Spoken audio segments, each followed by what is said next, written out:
Hello everyone, welcome to the Ginger Snap series month of Horror-WEEN, where I'll be discussing the Halloween franchise.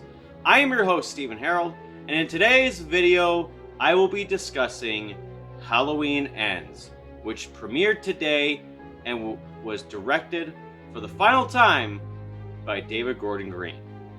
Now, for those of you who don't know, this is my spoiler-free review. Now, if you guys are a little bit scared or worried that you haven't seen the movie yet and you clicked on this channel and you're a little bit afraid that I'm going to spoil anything, don't worry guys, I got you covered. There are no spoilers in this review. On the 16th, this Sunday, I will be doing my spoiler review. So don't worry guys, no spoilers for this film. So, after the events of 2018 and Halloween Kills, which all take place the same night of 2018, this movie cuts to 4 years later. Laurie is healing, and Michael just happens to still haunt the town of Haddonfield. Some kind of unexpected thing happens, and shit just kind of goes awry after that. Now, when it comes to this story, I will say, I've been telling a lot of people today, I was not emotionally ready for today.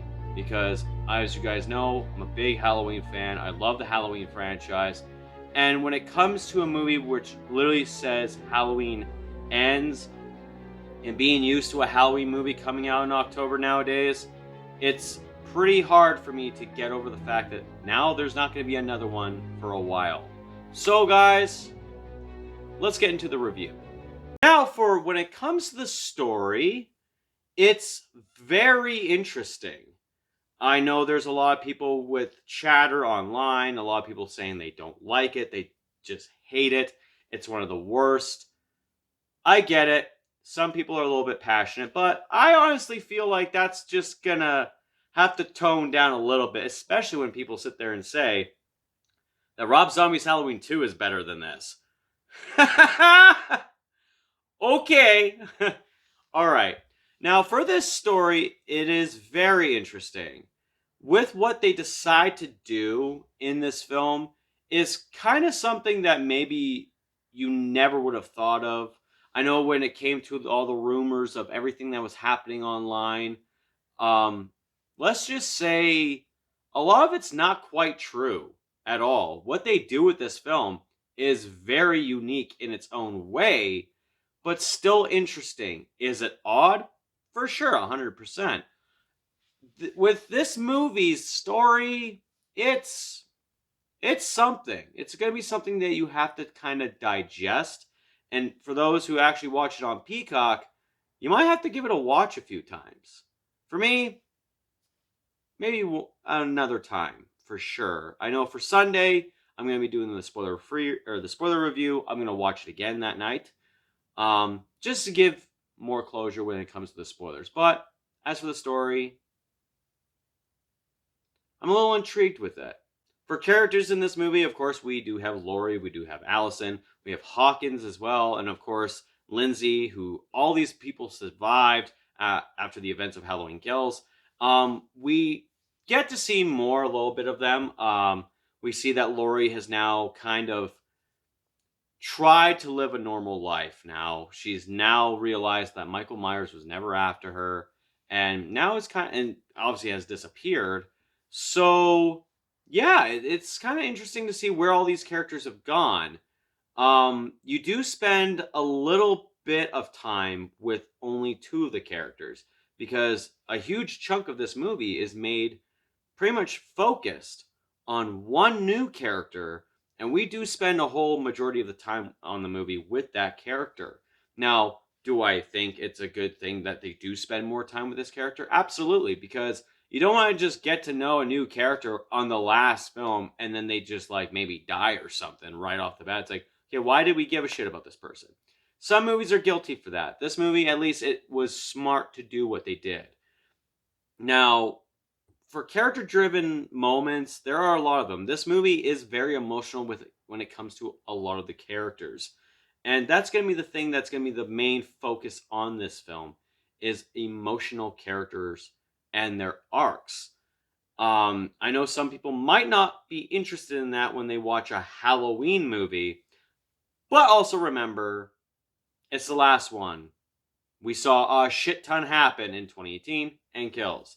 So, will it disappoint some? Possibly.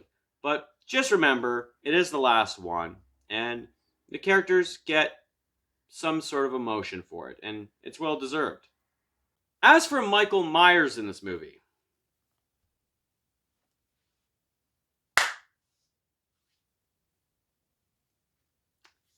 I'll see you guys at the spoiler review on that one. I wish I could talk more about Michael Myers in this review, but I can't. It's my spoiler free.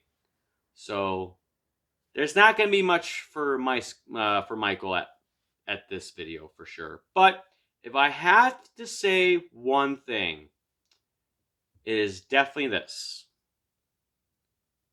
They had the balls to do what they did. And for that, I respect them for it. Of course, this movie, everyone's going to be wondering about the kills, right? Well, the kills are a little bit deflative this time. Again, I'm more for the spoiler review, but for the kills, they're a little bit underwhelming, and also at the same time, when you do Halloween Kills, which had a tremendous amount of kills in it. This film, it's kind of lackluster. I will say I was a little disappointed when it came to the kills in this film. Now, does all movies, especially in the Halloween franchise or any other slasher film, have to have over 30 fucking kills? Absolutely not. But I will say that when it comes to this movie's kills, maybe 2 are memorable, but very weak nonetheless. One of the memorable ones, again, spoiler review. Today, John Carpenter, Cody Carpenter, and Daniel Davies also released their album, their soundtrack for Halloween Ends, and I got to listen to it actually on the way to the movie theater, and it's different. It's not like Halloween Kills. It's not like Halloween 2018. It's a very different track, and funny enough, even certain melodies of certain tracks on this soundtrack remind me of a different film. Again, spoiler review. Just gonna have to be there. But other than that, when it comes to the soundtrack, yeah, it's not as great as Halloween Kills. It's not as great as Halloween 2018. It's not as great as Halloween 3, for example. But still very interesting. Still like the songs that are used. And, gonna keep the soundtrack on my phone. Still pretty good. Final thoughts. Okay, so you guys have to take into consideration on this. Big Halloween fan. I was not emotionally ready for this because I don't want to see Michael be done. I want to see more, right? We had 9 years of waiting for Michael to come back, and we finally got him back. Then a pandemic fucks things up, and then, this is what we got. And now finally the movie's over. As we all know, we know for a fact that Halloween will continue on for the rest of time. We know there's going to be more Halloween films. Another studio is going to pick this up. We already know this. They're going to just do something else new with the Halloween franchise. But for this film, with it coming to an end, I did get quite a little bit heartbroken in a way because of the fact that I've loved this franchise. There are movies I don't like in the franchise, sure, but I still love the franchise nonetheless. And to see it end, now knowing that next October, there's not another Halloween movie coming out, it's very upsetting to me. But other than that, when it comes to a movie like this one, does it live up to the hype? Well, there was barely much hype that much here. But for the name, the title, it definitely lives up to that title. Just like Halloween Kills did, Halloween Ends lives up to that title. And it still upsets me that it had to end.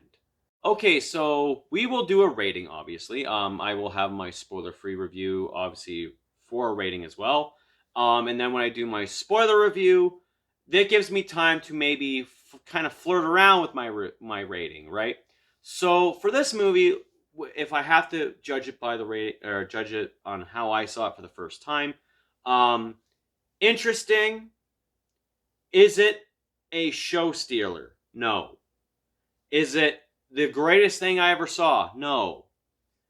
Is it going to be very divisive when it comes to the Halloween franchise, even slasher film fans? Yes, it's going to be very divisive. In fact, like I said, online, there were a lot of negative reviews. Some people even said they love it. I'm going to sit there and say, I didn't hate it. I didn't love it. It's in between for me. Again, going to watch it again. Just in my nature. But if I had to say something that, yes, when it comes to the new Blumhouse trilogy, this is kind of the weaker one of the trilogy. But nonetheless, nice fitting ending. And we just gotta see what is next for Michael and what's in store for the franchise later on. So, guys, for my review, I'm going to give Halloween Ends a 5.5 out of 10. So guys, tell me, for the ones who have seen this movie, did you enjoy it? Did you not enjoy it? And for the ones who are just curious and haven't seen it yet, are you going to plan to see it? Are you a little bit hesitant? Let me know in the comments down below. If you like this video, make sure you also hit that thumbs up and also subscribe for more spooky content this month. And don't forget to hit that bell notification if you want to get notified for all the other videos coming out this month. Anyways, guys, that's it for me. This has been the Ginger Snap Series Month of Horror-WEEN. I am Stephen Harold, and like I said, on Sunday, I will be giving you guys my spoiler review. Take care, and remember, everyone's entitled to one good scare.